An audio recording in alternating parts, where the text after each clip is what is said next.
Hello and welcome back to another edition of GNAT-TV's In-Depth series. I'm Andrew Mikheev, the news director at GNAT-TV's News Project.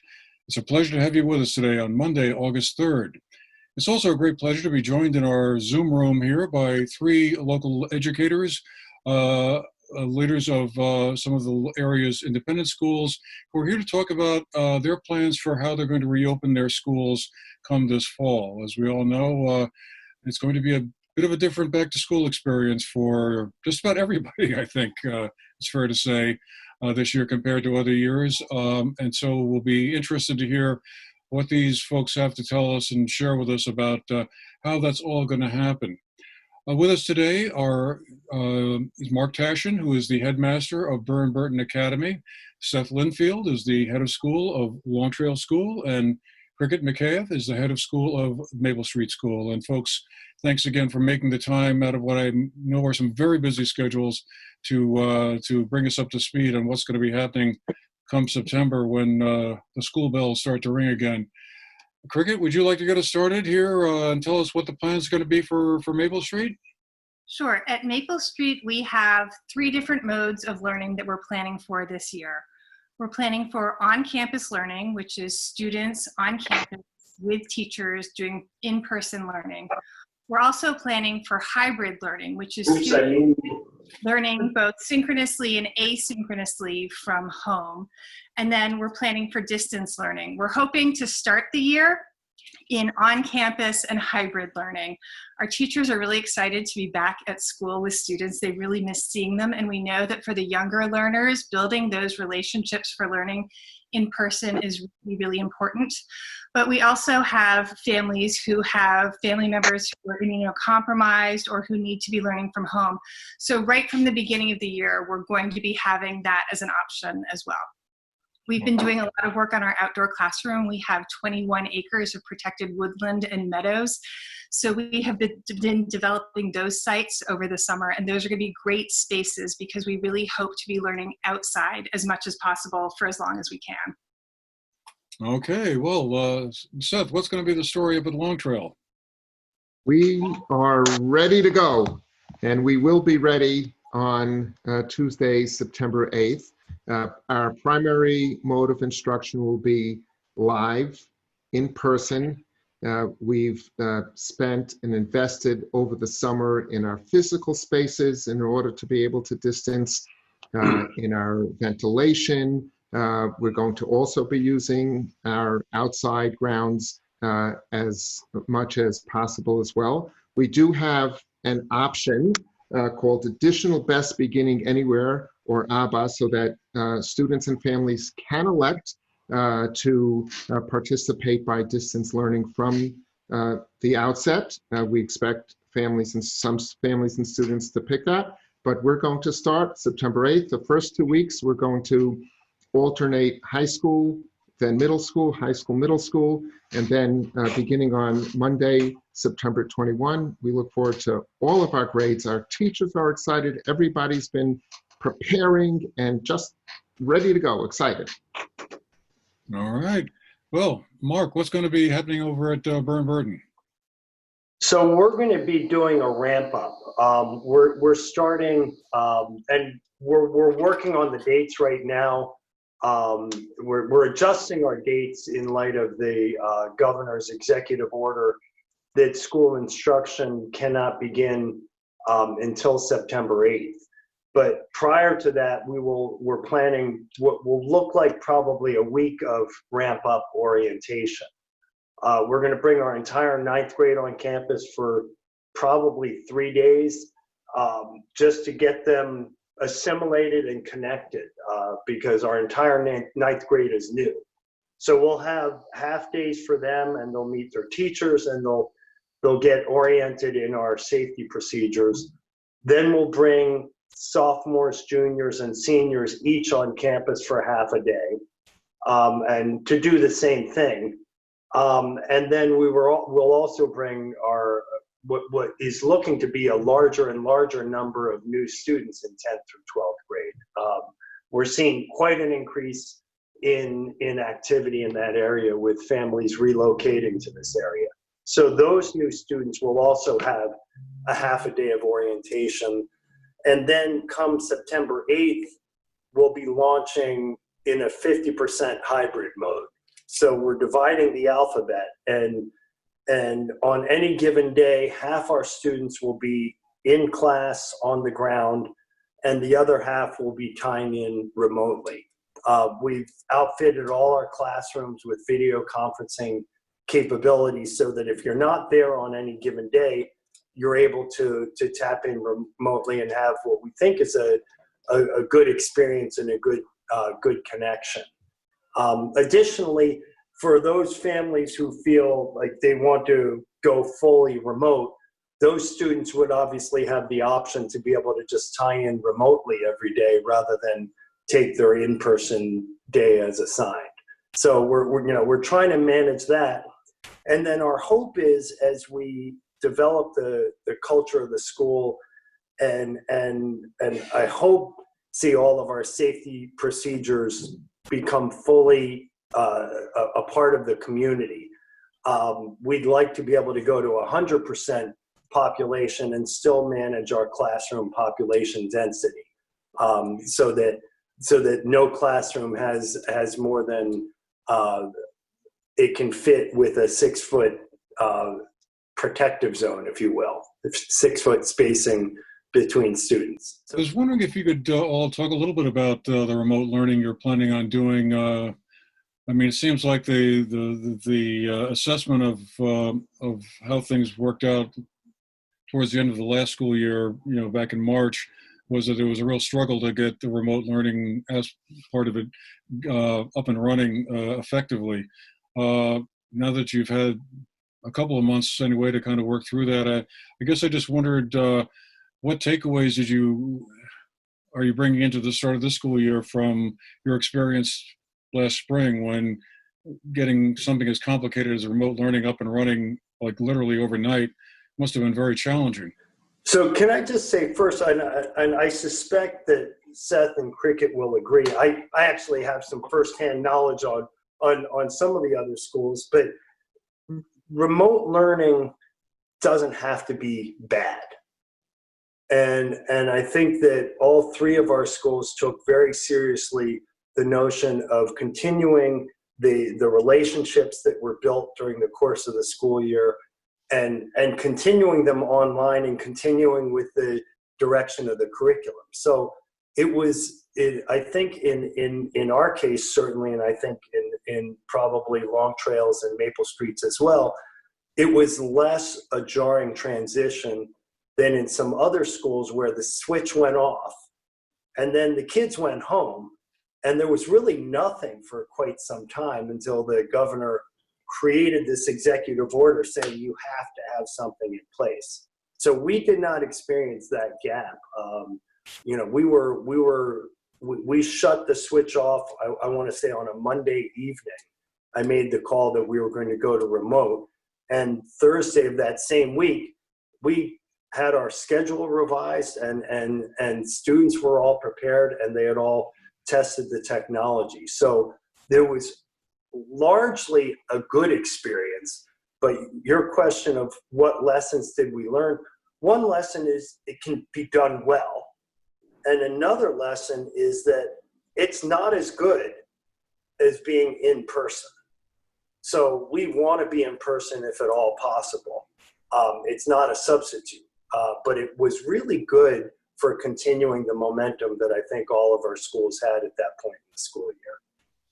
Cricket, I'm just wondering, for elementary age students like what you have there at Maple Street, you run kindergarten through 8th grade. How does remote learning work for younger students, like in 2nd or 3rd grade? I'm trying to picture myself as at that age learning via a computer. I'm not sure that it would have worked too well.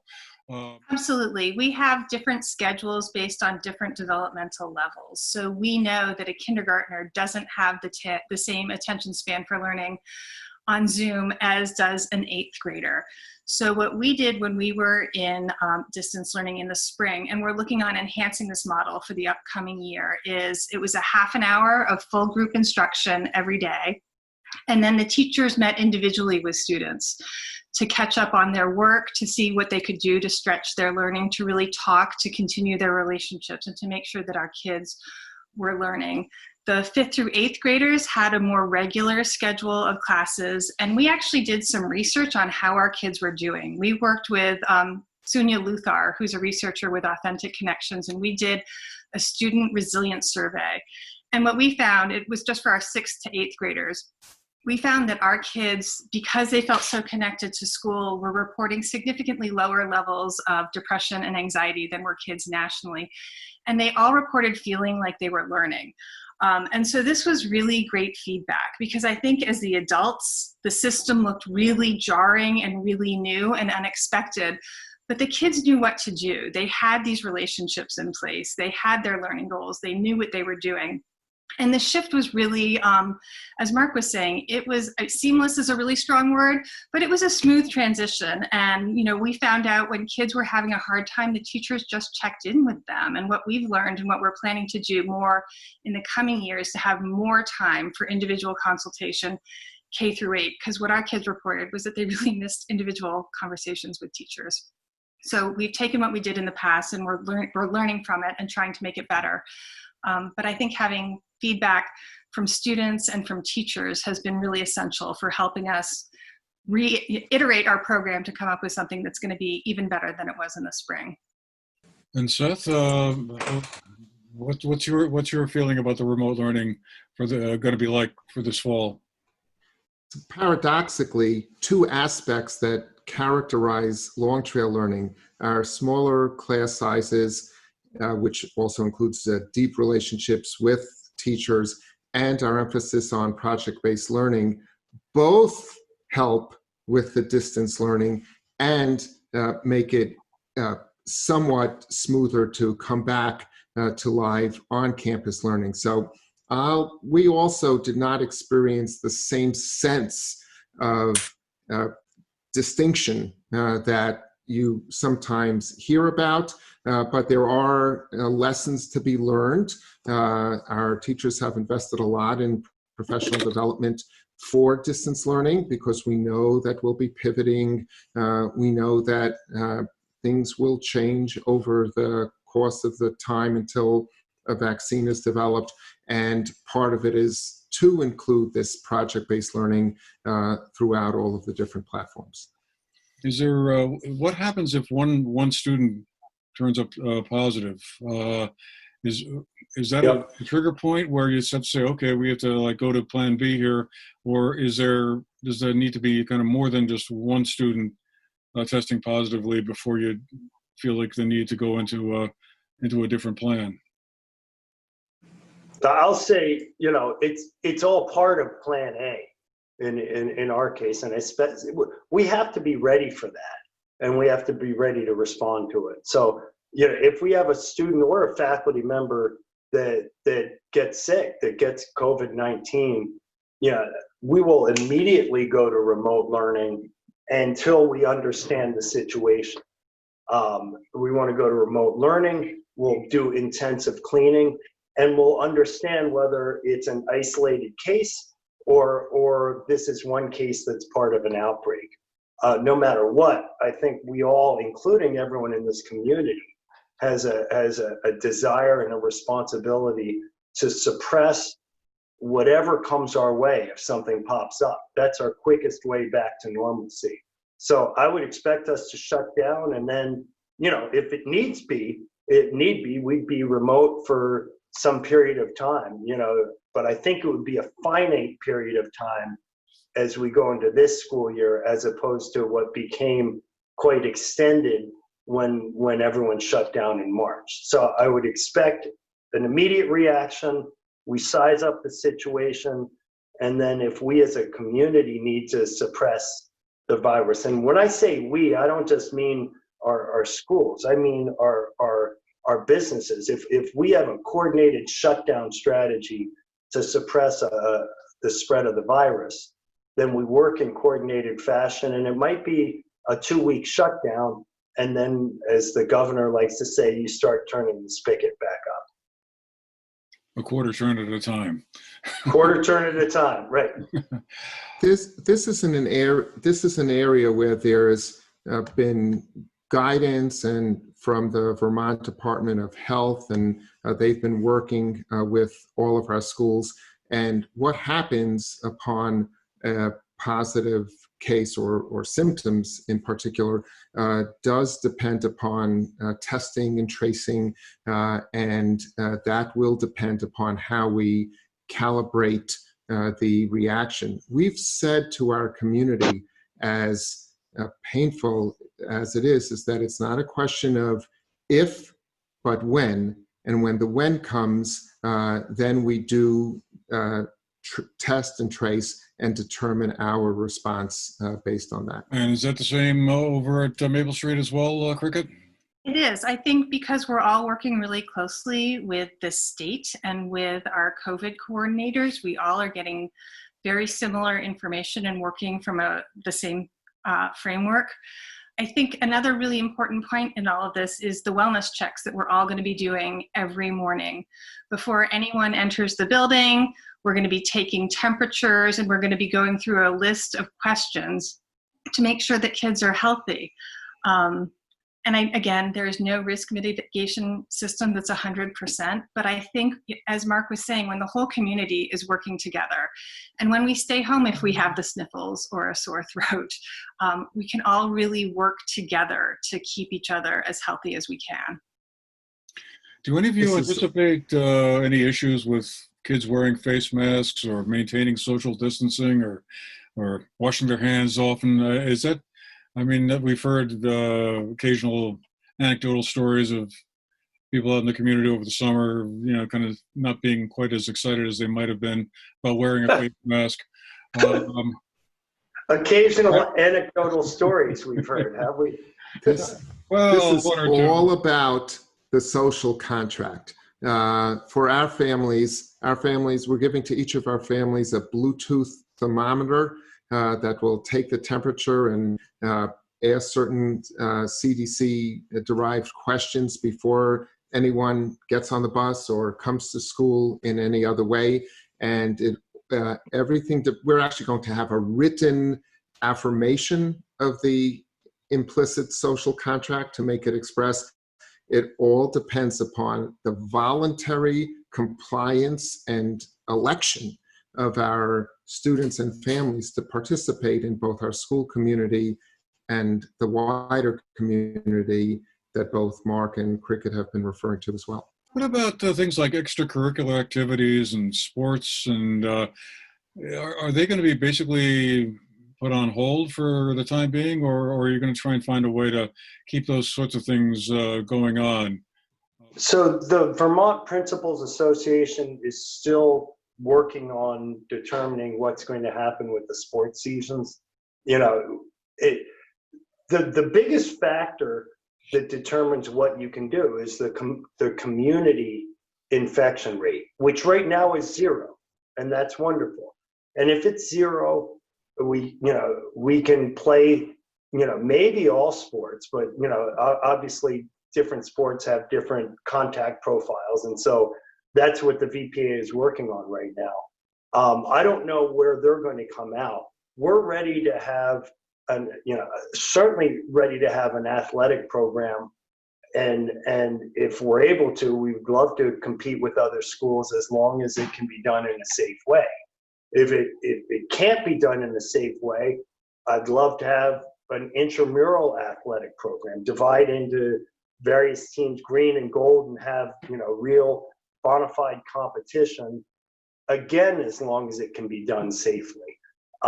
If it can't be done safely, we're not going to do it. That goes for, I'm not one of these people, and I don't think any of us are somebody saying, there's just going to be risk and, we're going to move forward and that's the way it is. We have to move forward thoughtfully and safely. And if there's one thing I want to say, I want to point out how dependent we all are on our surrounding community. So we will do our part, and I'm sure everyone on this chat will do their part within our schools to be as safe as possible. And if the whole community embraces that, that's the best thing we can do to support kids. You know, you mentioned masks. This is not that big a deal to put on a mask. It's not a civil rights issue. It's not an infringement on your personal liberty. It's a basic health measure done out of respect for other people. And it's out of respect for the community. And so I don't think it's much to ask at all. I expect teenagers to buy into it is not that big a deal. And I'm begging and pleading that anyone who's watching this also buys into it. Just, you know, wear your mask when you're out in public so that Vermont continues to be the place that everyone wishes they were living right now. Another question come up around this whole subject of school reopenings that I've run across a couple of times is how are students with special needs going to be impacted? Are there going to have to be some special or separate provisions made for them, or how will that all work? So I there, think go ahead, Seth. no, go ahead. It really depends on the individual student, you know, and that's the definition of special needs, is it needs to be individualized. You know, I would say the vast majority of our students with IEPs and, you know, under the care of our special services department, and, you know, we have probably 120 students in total, the vast majority can wear masks. Some of them may have real difficulty, and we want to be understanding of that, and we'll work with those students on an individualized basis. But that, you know, I don't consider that to be an overriding concern as we open up our community to education. Seth, you want to jump in there? Yeah, there is some evidence to suggest that students who are receiving support services get an extra benefit by in-person relationships on campus in general. So to the extent that there are priority choices to be made relative to density, that would be one of the factors that go into our allocation of density space on our campus. Yeah, it's a good point, Seth. I'm glad you raised that. As I was starting to prepare for this discussion, I found myself wondering what students who are going to the schools at all the grade levels represented here, all the way from kindergarten through 12th grade, what their takeaway from all of this is going to be like. I mean, do you think that this is sort of a resilience building moment for a lot of them, or some kind of learning moment? Or is it just sort of seen as, oh my God, I can't believe I'm having to go to school under these circumstances. I'm being cheated. I guess I just wanted, to the extent that you've been able to talk with some of your students, what is their sort of attitude about it all like? Is it kind of helpful, or are they going with the flow, or what's their feeling? Cricket, let me start with you. Sure. The kids that I've checked in throughout the spring and over the summer have been incredibly grateful for how much their teachers care for them, which I think is sort of a universal truth, that maybe kids aren't always talking about how much they love their teachers, but I think this spring it became really clear that kids love their teachers and they love that their teachers love them, and that that's really important. And I think that this has been a time for children where they get to see grown-ups being creative and resourceful and figuring out how to make things work. I'm really hoping that this will be a time that kids will come out of and say, like, that was super rough, but those grown-ups did a great job, and we in turn can grow up to be amazing adults like that. I'm hoping that this will be a time that we can really look back on as a time of inspiration and optimism. I do think that our students and faculty will be bringing trauma and grief with them to this fall's opening, and part of our role as the community is to help each member of our community carry that grief and trauma. If we do that successfully, then I think that the potential unleashing of human resilience and creativity will redound for the generations. But first we have to meet that challenge of carrying the grief and trauma. Mark, did you want to? Yeah, I guess what I would say is I'm reminded of, I think there's a song for everything. And Joni Mitchell sang a song way back in the 70s and the line was, "You don't know what you've got till it's gone." And I think that one of the lasting impacts of this time will be everyone's enhanced appreciation for community. Our schools were shut down, people were in their houses, workplaces were shut down, and what people found is that they missed seeing their neighbors, they missed seeing their family members, they missed that interaction. And in order for us to be successful in charting through this school year, we continue to be reliant on our community. So I think it's a tremendous lesson in the notion that a community is far greater than the sum of its individual parts. And I would hope that becomes a lasting lesson for all of our students and for us as adults too. Nationally, at any rate, it seems like there's been a lot of concern expressed by teachers about going back into classrooms and teaching. Are you all of you are confident your faculties will be, prepared to go forward and offer instruction as best they can under the circumstances, or has there also been some concerns expressed to you from them, like, hey, I'm not really comfortable in this situation? Right. And I'll just say, I don't think those are mutually exclusive. Who wouldn't be concerned, right? In these conditions. And so I think we all are concerned, and we're all also being really thoughtful about how to put in place as many thoughtful safety measures as possible to mitigate risk, to contain an outbreak.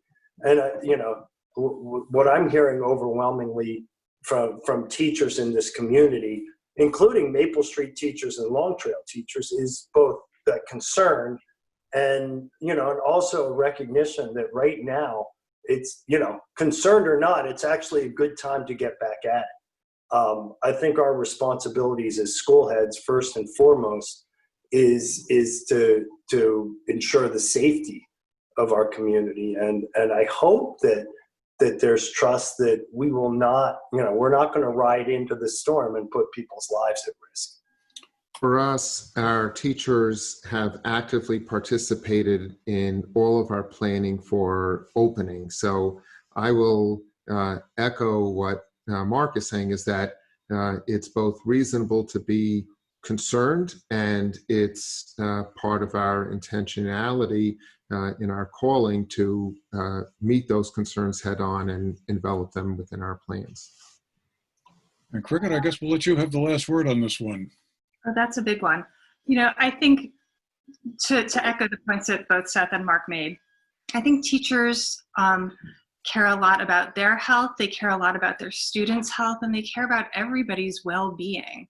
I think as they've been planning for this year over the summer and thinking about what they can do within their classrooms to be innovative and safe, what we can do in terms of our buildings, how can we use our buildings creatively and responsibly, and they're thinking about filtration and ventilation and being outside.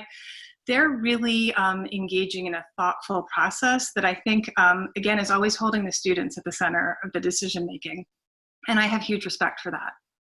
Okay, well, we're going to have to leave it there for now. And again, I want to thank Cricket Mikheev of Maple Street School, Seth Linfield of Long Trail School, and Mark Tashjian of Burton Academy for being with us today to bring us up to speed on what's going to be happening on their various campuses when school bells start to ring on September 8th. Folks, thanks again so much for being with us, and good luck.